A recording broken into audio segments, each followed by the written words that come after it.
avaruuskävely tosi pahasti kesken. Mä olin tällaisella uudella planeetalla, missä kukaan ihminen ei ole aikaisemmin ollut. Siis ihminen. Nokkelimat on varmaan jo tajunnut, että tänään mä Touko, eli Toukonautti, on avaruuden sankari. Mä ajattelin, että me voitais tänään keskustella siitä, että onko noita avaruusolentoja olemassa ja miten niitä vastaan voi suojautua. Mä oon nyt huomannut käytännössä, että yksi parhaista, ellei paras konsti, on tainnuttaa ne lasernyrkillä.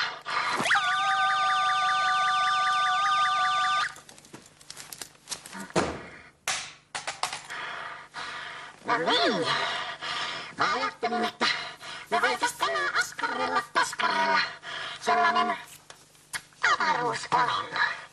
Ja sillä aikaa, kun mä tässä askartelen, niin te kotiin pikkuastronautit voisitte soittaa tänne ja kertoa omakohtaisista abduktiokokemuksista. Ja numerohan on tuttu 0700 665 52 2888 3 Velme ja Nelkkukelkku. No niin. On monenlaisia käsityksiä siitä, että minkälaiset nämä avaruusolentojen muodot ja värit oikein on. Mut yksi, joka tietää enemmän kuin toiset, sanoo, että niiden päät on tällaisia valkopunaisia. Niissä ei oo silmiä ollenkaan. Niillä on 3 nypyläistä, antenniomaista uloketta vaan päässä, joilla ne ottaa yhteyttä telepaattisesti. Niiden vartalo on tämmönen lituska ja sininen. Ja niillä on yksi valtavan suuri jalka, jolla ne liikkuu eteenpäin.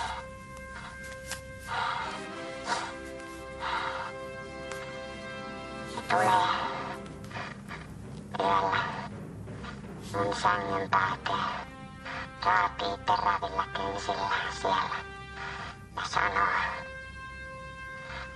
susta ei koskaan voi tulla mitään. Sä oot koko elämän ihan täys nolla ja sä oot aina yksin.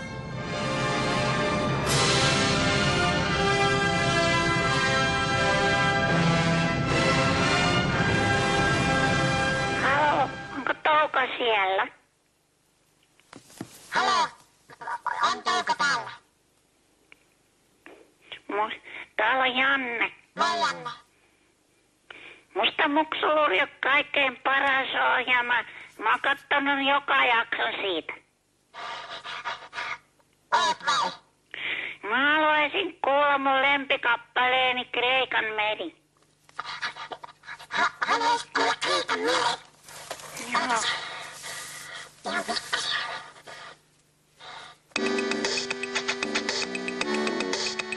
Kreikan meri. Meri Kreikan. Kreikan meri. Meri Kreikan.